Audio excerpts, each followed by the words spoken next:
पहली बात, there is nothing called cancer recovery. ये एक तरीके का, क्या कहते हैं उसे, डेजर्ट में वो बनता है ना मिराज, ये मिराज है। आपने कैंसर आपके बॉडी में ठीक नहीं हुआ है, आपने केवल कैंसर सेल को हटाया है। कैंसर बनने की प्रवृत्ति को आपने नहीं बदला है। ठीक है, तो 2 साल, 3 साल, 4 साल, depending upon each person body's ability to handle a particular state or the body strength, relapse बहुत हो रहा है और आगे आने वाले समय में रिलैप्स की फ्रीक्वेंसी और टाइम दोनों इतना तेजी से आगे बढ़ेगा, टाइम कम होता जाएगा। ये आप देखिए अगले 10 सालों में 12% के रेट से कैंसर बढ़ रहा है।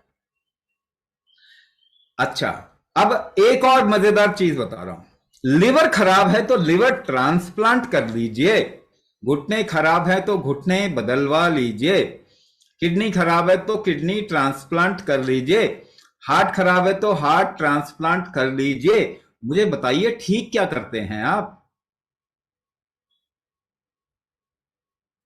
ठीक तो कुछ करता ही नहीं, क्योंकि दवाई से ठीक होता ही नहीं। तो क्या ये अच्छी चीज है? देखिए, एक तरफ में हम ये कह सकते हैं कि ये अच्छी चीज है क्योंकि जिसको जरूरत है उसको मिल रहा है, मगर जरूरत बनाया ही क्यों? पहली बात तो, क्या 200 साल पहले ये होता था लिवर ट्रांसप्लांट? 100 साल पहले लिवर ट्रांसप्लांट होता था?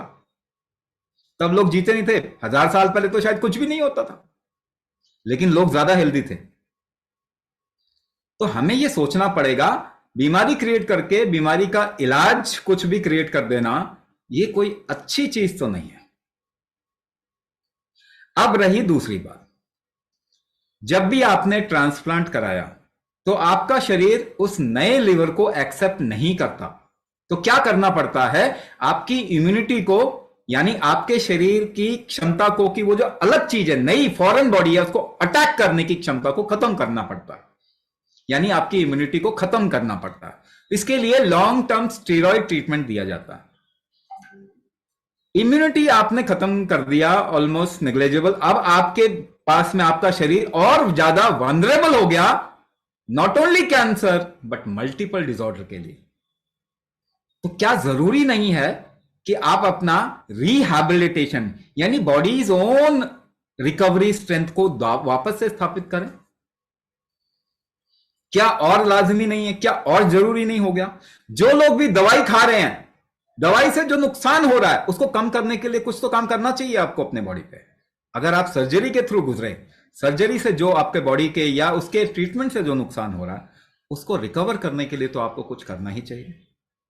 कैंसर की जो टेंडेंसी है बॉडी की, जो रिकग्निशन फैक्टर है बॉडी का, जो कॉग्निशन है,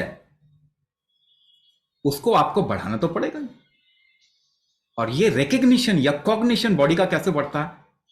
आप याद करते हैं किसी चीज को तो आप क्या करते हैं मालूम है? जब आप फोकस करते हैं किसी चीज पे, आप सांस रोक लेते हैं, मालूम है आपको?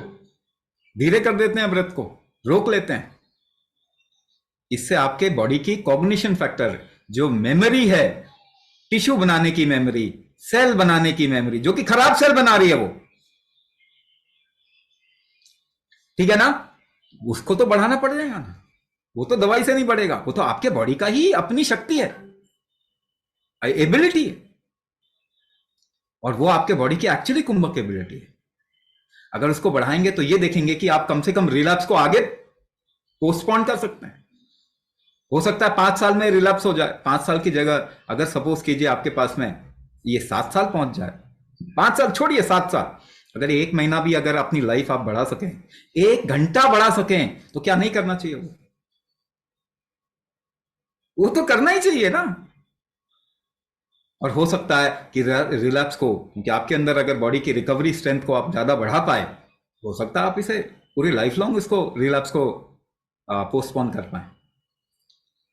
तो कुंभक कैपेसिटी यानी बॉडी का अपनी क्षमता, नए टिश्यू बनाने की, भोजन को इस्तेमाल करने की, है ना, जो नुकसान हुआ उससे रिकवर करने की, ये सब क्षमता आपको बढ़ाना ही चाहिए। ये जरूरी है। जो भी इस तरीके से इस प्रोसीजर, ऐसे प्रोसीजर के थ्रू गुजरे, उनके लिए जरूरी है कि वो अपनी काम करके, अपने शरीर पे काम करके अपनी लाइफ की क्वालिटी को सुधारें, अपना प्रोग्नोसिस अच्छा करें। इसीलिए ये जरूरी है कि आप अपने बॉडी पे कुंभक के जरिए काम करें।